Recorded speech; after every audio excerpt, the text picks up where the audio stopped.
Hello everyone, welcome back on my channel. This is me Kritika Pandey. As I completed lesson 1 to 4 of geography class 6, so today we will deal with the chapter 5, the domains of the earth. This chapter is little bit lengthy, so have some patience and watch this video till the end. So let's start. As we already studied about the earth, okay, but here we will study why life exists on earth. यहाँ पे क्या क्या चीज़ें या फिर क्या क्या component present होते हैं जिसके वजह से life जो है वो earth पे support करती है. तो जो components हैं lithosphere, hydrosphere and atmosphere.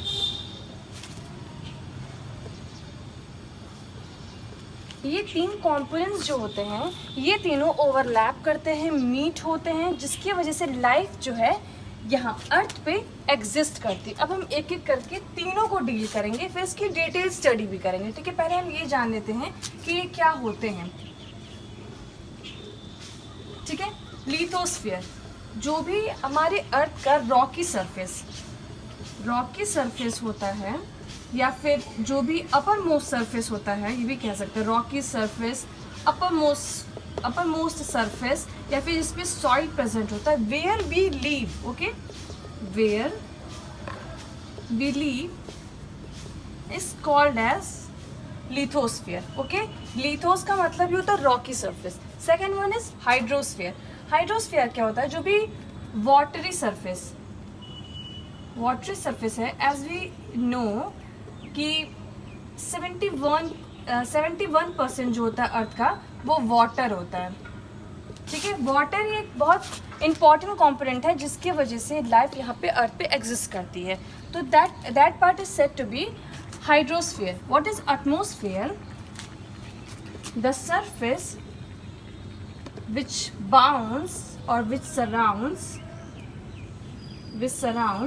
our earth that consist of gases are called as atmosphere. Okay, क्या क्या कंपोनेंट्स होते हैं अर्थ के जिससे लाइफ एग्जिस्ट करती है? First is lithosphere, second one is hydrosphere, then atmosphere. Lithosphere में जो रॉकी सरफेस हमारे अर्थ के ऊपर जो होता है, जहाँ पे सॉइल प्रेजेंट होते हैं, जहाँ पे प्लांट ग्रो करते हैं, जहाँ पे हम रहते हैं, where we live is called as lithosphere. Hydrosphere, the watery surface that cover about 2/3 portion of the earth. 71% of water present on earth, that is said to be the hydrosphere. Third one is atmosphere, the blanket or you can say the surface which surround the earth. Okay, is said to be the atmosphere. इसमें बहुत सारी gases होते हैं, various type की gas पाई जाती हैं, उनकी डिफरेंट परसेंटेज होते हैं, उसे कहते हैं एटमॉस्फेयर. और एक टॉपिक और है बायोस्फीयर. क्या होता है? अभी हम ये इंट्रोडक्शन के तरीके से पढ़ रहे हैं कि क्या क्या चीज़ें हैं इसमें. बायोस्फीयर वो कॉम्प्लेक्स जोन है, या फिर आप ये कह सकते हैं कि हाँ, this is a complex zone और नैरो जोन, जहाँ पे क्या क्या चीज़ें प्रेजेंट होती हैं? Water, air and land. या फिर आप क्या कह सकते हैं इसे? हाइड्रोस्फीयर, एटमॉस्फेयर एंड लैंड को क्या बोलेंगे? Lithosphere. These all collectively called as biosphere. ये था components के बारे में. अब हम एक एक करके तीनों टॉपिक को अलग अलग डिटेल में स्टडी करेंगे. जैसे कि हमने अब लिथोस्फीयर को पढ़ना कि लिथोस्फीयर में क्या क्या डिवीज़न है और क्या क्या चीज़ें आती हैं on earth. Okay, now first one, lithosphere क्या होता है? लिथोस्फीयर हम पढ़ चुके हैं कि ये जो लैंड पार्ट होता है हमारे अर्थ का, दैट इज कॉल्ड लिथोस्फीयर. तो इसको हम लोग दो पार्ट में डिवाइड करेंगे.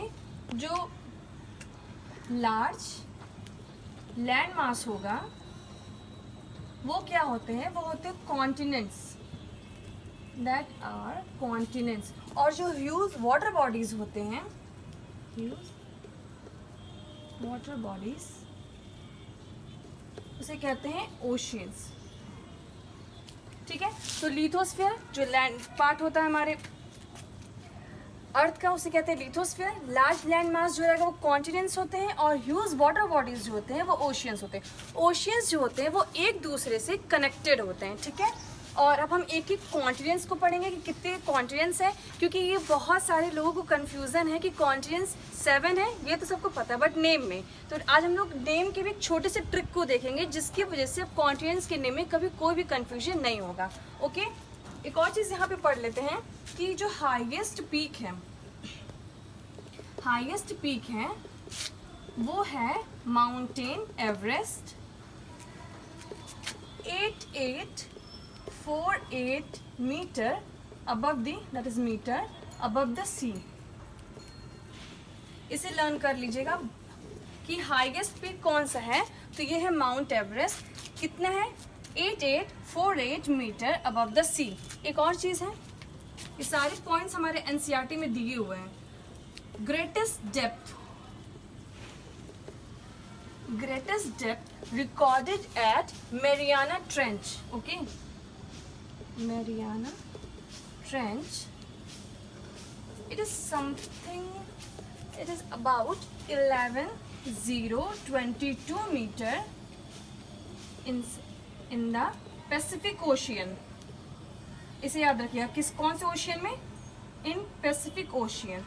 ये चीज़ देखिए, क्योंकि अभी हम ओशियन पढ़ने वाले हैं, तो ये 2 पॉइंट्स पहले देख लीजिए कि हाईएस्ट पीक जो है वो है माउंटेन एवरेस्ट, कितना होता है 8848 मीटर अबव द सी।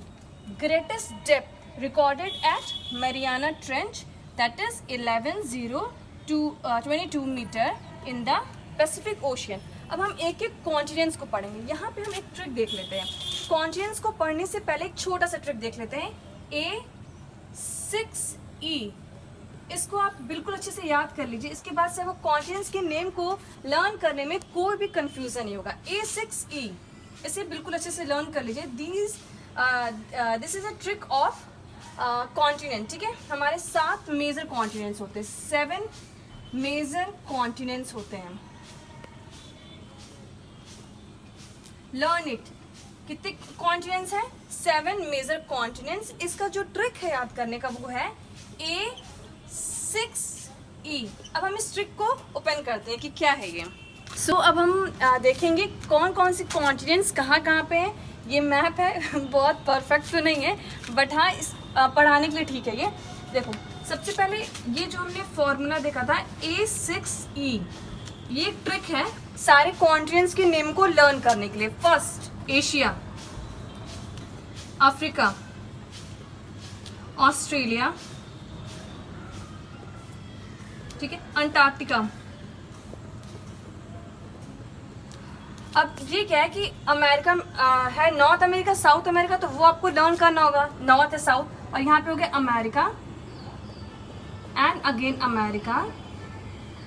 आप यहाँ ऐड कर लीजिए north America and South America. तो 1 2 3 4 5 6 ए हो गई है, 6 ए, और एक ई है यूरोप। तो ये ट्रिक था सारी कॉन्टिनेंट्स के नेम को लर्न करने के लिए। A6E, Asia, Africa, Australia, Antarctica, America, तो North America and South America, and last one is Europe. अब इस मैप में उसको हम लेवल करेंगे। आप इसको थोड़ा सा फोकस मतलब होके देखिएगा, जूम करके देखिएगा इसे। This is north America, this is south America. ये बहुत परफेक्ट नहीं है। साउथ अमेरिका एंड एशिया, हमारा continent Asia. This is Europe, this is Africa, Australia, बिल्कुल अलग साइड में हो गया Australia, and this is Antarctica. Antarctica पूरे सदर्न हेमिस्फीयर में आता है। ठीक है, तो एक बार और लेबल करते हैं, ठीक से करते हैं। कि जो इस साइड है North America and South America, ये North America and South America, आप यहीं पे चीज़ क्लियर कर लेते हैं। ये जो है एक लैंड मास से अटैच होता है, ये दोनों north America and South America, that is called isthmus of Panama. ये एक क्वेश्चन यहाँ पे हो गया। वेरी इंपॉर्टेंट, आप इसको एकदम अच्छे से लर्न कर लीजिए कि वो कौन सा लैंड मास है जो नॉर्थ अमेरिका को और साउथ अमेरिका को कनेक्ट करके रखता है, तो दैट इज इस्थिमस ऑफ पनामा। यहाँ पे एक चीज़ क्लियर हो गई। ये क्या है? एशिया, ये है यूरोप, जूम करके देखिएगा इसे, Africa, Australia and this is Antarctica. अब हम एशिया से स्टार्ट करेंगे, एक एक कॉन्टिनेंट्स को समझेंगे, ठीक है। एशिया, एशिया कॉन्टिनेंट जो है वो सबसे लार्जेस्ट कॉन्टिनेंट है, ठीक है। सबसे पहली चीज़, सबसे लार्जेस्ट कॉन्टिनेंट है ये, 1/3 of total area of earth Asia occupy करके रखा है, ठीक है। एशिया है, कितना एरिया है एशिया का? 1/3 of total area of earth, ठीक है। अब एशिया के लिए ये पढ़ेंगे कि जो एशिया और यूरोप के बीच में पाया जाता है ये होता है यूराल माउंटेन। ये क्वेश्चन भी पूछा है कई बार, इसे एक बार देखिए अच्छे से, ये ठीक है। और combined land mass of Asia and Europe is called as Eurasia. Eurasia, इसे फिर से जूम करिए। एशिया जो है वो सबसे लार्जेस्ट कॉन्टिनेंट है, ठीक है। 1/3 area occupy by the Asia, ठीक है। पूरे अर्थ का जो एरिया है 1/3 एशिया का है। यूरोप और एशिया के बीच में जो माउंटेन पाया जाता है that is called Ural mountain. The combined area of Asia and Europe, अच्छे से समझिए, एशिया एंड यूरोप, तो इसका EUR लिया गया है और इसका पूरा Asia is called as Eurasia. एक और चीज़, अगर आप प्रीवियस चैप्टर बहुत अच्छे से पढ़े होंगे, ट्रॉपिक ऑफ कैंसर कैप्रिकॉर्न वाला, तो ही आपको ये चीज़ समझ में आएगी। जो ट्रॉपिक ऑफ कैंसर होता है TOC, that is Tropic of Cancer is pass through the Asia. ये चीज़ समझने के लिए, ये चीज़ आप तभी समझ पाएंगे अगर आपने प्रीवियस चैप्टर को अच्छे से पढ़ा है कि what is Tropic of Cancer, वो कहाँ से गुजरता है, कौन सी रेज होती हैं, तो एशिया से कौन सी रेज लाइन जाती है, कौन सी पैरेलल ऑफ लॉन्गिट्यूड जाती है, तो वो होती है ट्रॉपिक ऑफ कैंसर। अब हम यही पढ़ लेते हैं Europe. Europe is much smaller than Asia. Europe जो होता है वो एशिया से बहुत ही ज़्यादा छोटा होता है। फिर से हम वही चीज़ पढ़ेंगे कि इन दोनों के बीच में जो होता है वो यूराल माउंटेन होता है, दोनों जो कंबाइन करते हैं वो यूरेशिया होता है। वन मोर थिंग, आप ध्यान से देखिए, जो यूरोप है वो 3 साइड से सीज से घिरा हुआ है, ठीक है। यूरोप क्या होता है? 3 साइड से ओशियन और सीज से घिरा होता है। ओशियन को भी हम फिर से पढ़ेंगे यहाँ पे। और यहाँ पे जो longitude, parallel of longitude pass होती हैं that is called as Arctic line, ठीक है। आर्टिक जोन यहाँ से पास होती हैं, ठीक है। हमने एशिया पढ़ा, वहाँ से ट्रॉपिक ऑफ कैंसर पास होता है, यूरोप से आर्टिक जोन पास होता है। नेक्स्ट अफ्रीका पढ़ते हैं। अफ्रीका जो है वो सेकेंड लार्जेस्ट कॉन्टिनेंट है। Africa is second largest continent. First is Asia and the second is Africa. अभी हमने पढ़ा ट्रॉपिक ऑफ कैंसर पास होती है एशिया से, आर्टिक जोन पास होती है यूरोप से, but this is the only continent we have जहाँ से Tropic of Cancer, Tropic of Capricorn and equator, ये तीनों ही पास होती है। So this is very important कि कौन सा ऐसा कॉन्टिनेंट है जहाँ से Tropic of Cancer, Tropic of Capricorn और इक्वेटर ये तीनों ही पास होते हैं, तो वो कॉन्टिनेंट है अफ्रीका, ठीक है। अब यहाँ पे एक और चीज़ देखिए, हाँ, ये सी से ओशियन से बाउंड होते हैं, आप ये देख सकते हैं, सारे ओशियंस ही हैं जो इसको बाउंड करके रखें। अफ्रीका में क्या चीज़ें पाई जाती हैं? Longest river that is Nile river, वो कहाँ पाई जाती हैं? अफ्रीका में। अगेन वेरी इंपॉर्टेंट, ये भी बहुत इंपॉर्टेंट है, कई बार पूछा गया है कि जो लॉन्गेस्ट रिवर है वो कहाँ पाई जाती हैं, तो वो अफ्रीका में है, वो है नाइल रिवर। जो लार्जेस्ट डिजर्ट है सहारा डेजर्ट, वो कहाँ है? वो भी अफ्रीका में पाया जाता है। सबसे हॉट डिजर्ट है और सबसे लार्जेस्ट डिजर्ट है सहारा डिजर्ट। एक बार अफ्रीका को फिर से रिवाइज कर लेते, कंफ्यूज मत होइएगा। सेकेंड लार्जेस्ट कॉन्टिनेंट है वो है Africa. This is the only continent from which the Tropic of Cancer, Tropic of Capricorn and equator pass. The longest river Nile river flows through it. The largest desert जो Sahara dessert है वो भी Africa में होता है। Next पढ़ते हैं north America. इन सबको पढ़ने का ये एक तरीका, आप ये देख लीजिए कि नॉर्थ अमेरिका जो होता है वो थर्ड लार्जेस्ट कॉन्टिनेंट है, थर्ड लार्जेस्ट कॉन्टिनेंट, कॉन्टिनेंट। थोड़ा ये बहुत ज़्यादा रफ हो गया, बट आप फिर भी कोशिश करिए समझने की कि first largest continent Asia, second is Africa and third is north America. North America और साउथ अमेरिका के बीच में जो भी कनेक्टिविटी पाई जाती है that is called isthmus of Panama. South America में एक चीज़ और पढ़नी है कि यहाँ पे हमने पढ़ा है longest river is found in Africa, but the largest river which is Amazon, यहाँ पे फिर से ध्यान दीजिएगा, largest river that is Amazon, ये कहाँ पाया जाता है? साउथ अमेरिका में। लॉन्गेस्ट और लार्जेस्ट दोनों में बहुत डिफरेंस है, तो इसमें कंफ्यूज मत होइएगा।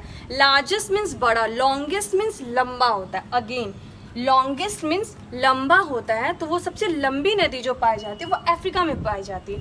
बट लार्जेस्ट, लार्जेस्ट मीन्स बड़ा, वो किस में पाया जाता है? वो साउथ अमेरिका में पाया जाता है। कौन सी कॉन्टिनेंट्स रह गए अभी? Australia, yes. Australia is the smallest continent, continent, okay. सबसे लार्जेस्ट एशिया था और सबसे स्मॉलेस्ट है ऑस्ट्रेलिया। ऑस्ट्रेलिया का को आप देख सकते हैं वो पूरे के पूरे सदर्न हेमिस्फीयर में पाए जाते हैं। ऑस्ट्रेलिया को आप देखिए, ये नॉर्दर्न हेमिस्फीयर है, ये सदर्न, तो ऑस्ट्रेलिया जो है वो पूरा का पूरा completely found in southern hemisphere. हमारा एशिया भी याद रखिए, it is found in eastern hemisphere. ये यहाँ पे देख लीजिएगा, क्योंकि आप एशिया को अच्छे से पढ़िए, ठीक है, क्योंकि वो आपका कॉन्टिनेंट है। तो एशिया कहाँ पाया जाता है? ईस्टर्न हेमिस्फीयर में। और ऑस्ट्रेलिया कहाँ पाया जाता है? Fully in the southern hemisphere. ये एक ऐसा कॉन्टिनेंट है जो चारों तरफ ओशियन से घिरा होता है, and that's why this is called as island continent. ये भी एक क्वेश्चन है, कॉन्टिनेंट। इसको जूम करिए, इस चीज़ को, वेरी इंपॉर्टेंट, कि which continent is called as island continent. ये क्वेश्चन बहुत इंपॉर्टेंट, क्योंकि सब पढ़ना इज इम्पॉसिबल, बस जो जिसकी इंपॉर्टेंट फीचर है वो तो आपको लर्न करके रखना ही पड़ेगा कि which is called island continent. Australia is called as island continent because it is completely bound by the oceans, okay. Australia में देख लिया। Next is Antarctica. अंटार्कटिका भी आप देख सकते हैं कि ये पूरी तरीके से, आप देखिए, ये सबसे लास्ट सदर्न हेमिस्फीयर में पाया जाता है, ठीक है, सदर्न हेमिस्फीयर में पाया जाता है। अंटार्कटिका की अगर हम बात करें तो जैसे कि हमने पढ़ रखा ऑलरेडी अर्थ वाले चैप्टर में कि सदर्न हेमिस्फीयर पे अगर हम पूरे साउथ की तरफ जाते जाएंगे तो फ्रिजिड जोन पाया जाता है, जहाँ पे सन की रेज नहीं जाती हैं, वो बहुत पोलर एरिया होता है। तो ये जो होता है, इसको सदर्न हेमिस्फीयर कहने से अच्छा है कि साउथ पोलर रीजन कह दें। और यहाँ पे कोई भी परमानेंट सेटलमेंट नहीं है, कोई भी ह्यूमन सेटलमेंट परमानेंटली होते ही नहीं है। But yes, many countries have research station there as are India also have. तो हमारे इंडिया का जो रिसर्च स्टेशन यहाँ पाया जाता है वो है मैत्री एंड वन मोर इज दक्षिण गंगोत्री। तो ये सब था सारे कॉन्टिनेंट्स, हमारे 7 मेजर कॉन्टिनेंट्स हैं। इसको एक बार और आप देखिएगा, और यहाँ से पढ़ने के बाद आप एक बार एनसीईआरटी को देखेंगे तो डेफिनेटली आपको अब चीज़ें लर्न रहेंगी और याद रहेंगी, पक्का याद रहेंगी। Now we have one more diagram, एक और डायग्राम है, वो बिल्कुल मैसी हो चुका था, तो यहाँ पे हम क्लियर करेंगे। और यहाँ पे हम पढ़ेंगे ओशियंस को, ठीक है, यहाँ पे हम लोग ओशियंस को लेवल करेंगे। Again this is north America, this is south America, this is Asia, Europe, Africa, Australia, Antarctica. ये डायग्राम में भी आपको थोड़ा सा क्लियर हो तो ओशियंस पढ़ना हम लोग को। यहाँ से देखते हैं पैसिफिक ओशियन, ये है पैसिफिक ओशियन, नेम के साथ हम उसे लोकेट भी कर रहे हैं, ठीक है। पैसिफिक ओशियन सबसे लार्जेस्ट ओशियन होता है, largest ocean. What is the name of largest ocean is Pacific Ocean. Shape is circular, क्योंकि इधर पैसिफिक ओशन है, तो यहाँ इस तरफ से भी तो पैसिफिक ओशन होगा ऐसे पूरा। नेक्स्ट, ये आपको पता है इस्थमस ऑफ पनामा होता है, जिससे कि नॉर्थ अमेरिका और साउथ अमेरिका जो होते हैं अटैच होते हैं। It is a strip of land. Then this is Atlantic Ocean, Atlantic Ocean, यहाँ पे देखिए दिस इज अटलांटिक ओशियन, तो इसका शेप क्या हुआ? एस शेप है इसका। Then we have Arctic Ocean, Arctic Ocean. यहाँ ये यहाँ हमारा इंडिया है, एशिया में यहाँ पे इंडिया ऐसे आता है जैसे कि यहाँ पे, तो यहाँ पे हो गया Indian ocean, Indian ocean. Now yes, south direction में सदर्न ओशियन भी है, सदर्न ओशियन। तो ये हमारे ओशियन के नेम थे। First one is Pacific ocean, it is the largest ocean, shape is circular. Arctic ocean second, third is Atlantic ocean, S shape का होता है। Fourth is southern Ocean and fifth one is Indian ocean. यही एक ocean बस है जो कि country के नेम पे पड़ा, मतलब हमारी कंट्री इंडिया के नेम पे पड़ा ये ओशियन का नाम। तो ये भी पूछ सकता है कि which ocean name on the countries name, तो Indian Ocean. This is all about the ocean. Ocean की मूवमेंट्स पढ़ लेते हैं, बट उसकी डिटेल स्टडी हम दूसरे चैप्टर में करेंगे, यहाँ पे डिटेल स्टडी नहीं है। ओशियन की movement, what are the movement of oceans, तो mainly we have three movement. पहला होता है वेव, पहला मोशन जो होता है ओशियन का वो होता है wave.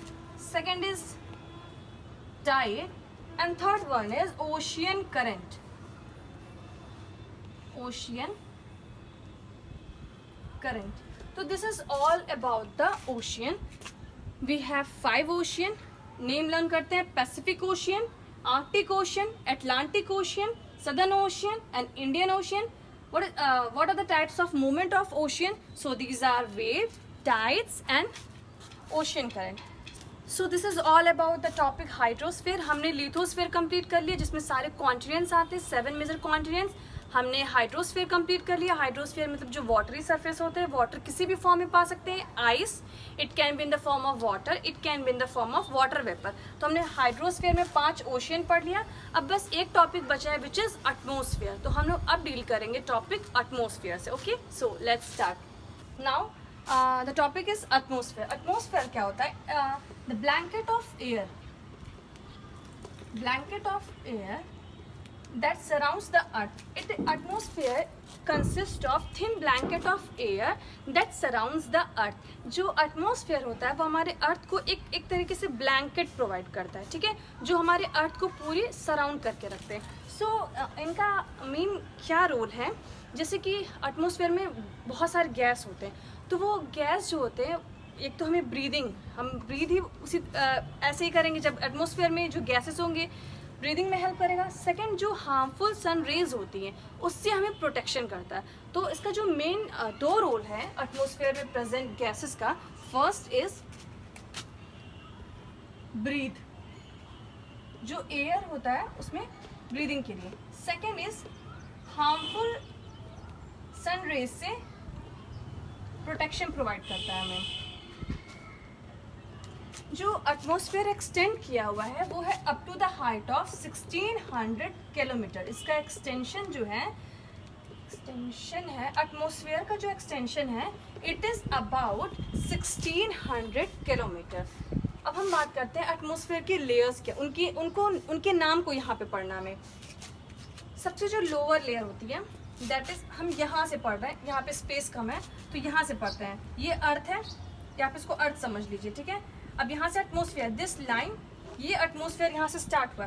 First layer is troposphere, first layer या फिर सबसे lowest layer is troposphere, troposphere. Second is stratosphere, फिर थर्ड और मिडिल मेसोस्फेयर,